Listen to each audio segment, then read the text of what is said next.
friends, welcome to Zeenath'sworld.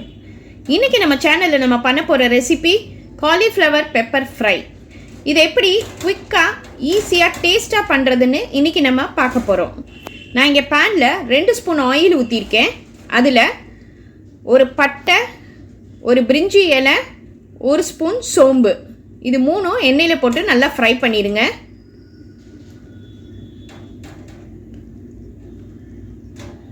இப்போ நல்லா fry ஆயிடுச்சு.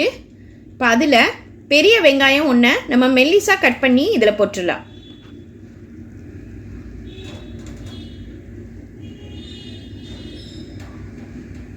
ஆனியன் நல்லா வதங்கட்டும்.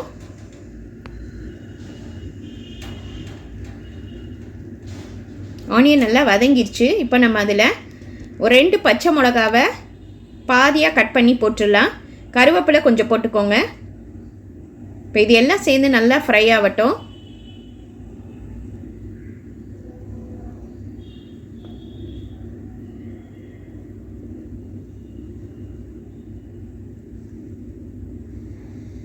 உப்பு தேவையான அளவு போட்டுக்கலாம்.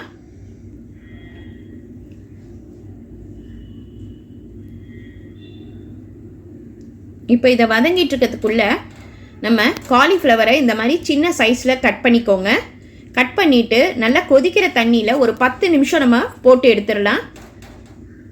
அது கூடவே கல் உப்பு கொஞ்சம் போட்டுக்கோங்க. அப்போ தான் இந்த காலிஃப்ளவரில் என்ன பூச்சிங்க இருந்தாலும் போயிடும்.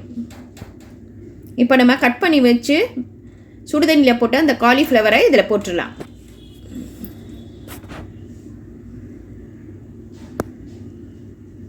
ஒரு 2 நிமிஷம் நம்ம இந்த எண்ணெயில் நல்லா வதக்கிடலாம்.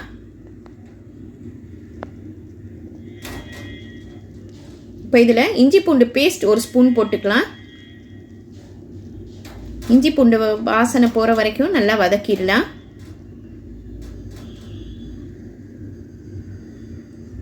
சுடுதண்ணியில் போட்டனால காலிஃப்ளவர் ஏற்கனவே வெந்திருக்கு. கொஞ்சம் நம்ம ஒரு 5 நிமிஷம் அடுப்பில் வச்சா போதும்.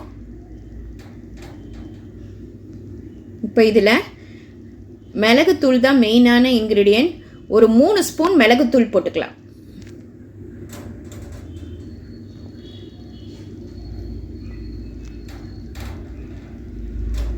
சீரகத்தூள் 1/2 ஸ்பூன், மஞ்சத்தூள் 1/2 ஸ்பூன். இப்போ இது எல்லாத்தையும் சேர்த்து நல்லா கிளறி விட்டுறலாம். 5 நிமிஷத்தில் நம்ம இந்த ரெசிபியை ரெடி பண்ணிடலாம். ஒரு டிஃப்ரெண்ட்டான டேஸ்ட்டாக இருக்கும். நம்ம இதை கிரேவியாக பண்ண போகிறதில்ல, நல்லா ட்ரையாக தான் இருக்கும். ஆனால் டேஸ்ட்டு செமையாக இருக்கும். லாஸ்ட்டாக நம்ம கொடை மிளகாவை கட் பண்ணி போடணும். ஃபஸ்ட்டே போட்டுட்டோன்னா அது ரொம்ப வதங்கிடும். பாதி குக் ஆனவுடனே நம்ம ஃபைனலாக போட்டோன்னா அந்த கொடை மிளகாவோட டேஸ்ட்டு நல்லாயிருக்கும். இன்னும் ஒரு 2 நிமிஷம் நம்ம அடுப்பில் வச்சா போதும். நம்மளோட காலிஃப்ளவர் பெப்பர் ஃப்ரை ரெடி ஆயிடுச்சு. தயிர் சாதத்துக்கு சப்பாத்திக்கெல்லாம் இது ரொம்ப டேஸ்ட்டாக இருக்கும்.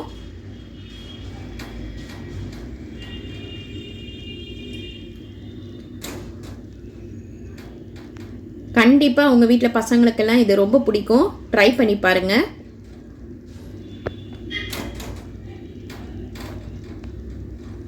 இது ரொம்ப ஈஸி. இன்றைக்கி இதை ட்ரை பண்ணி பாருங்கள். லைக் பண்ணுங்கள், ஷேர் பண்ணுங்கள், ப்ளீஸ் சப்ஸ்கிரைப் பண்ணுங்கள். உங்கள் கமெண்ட் எனக்கு அனுப்புங்க. Thank you.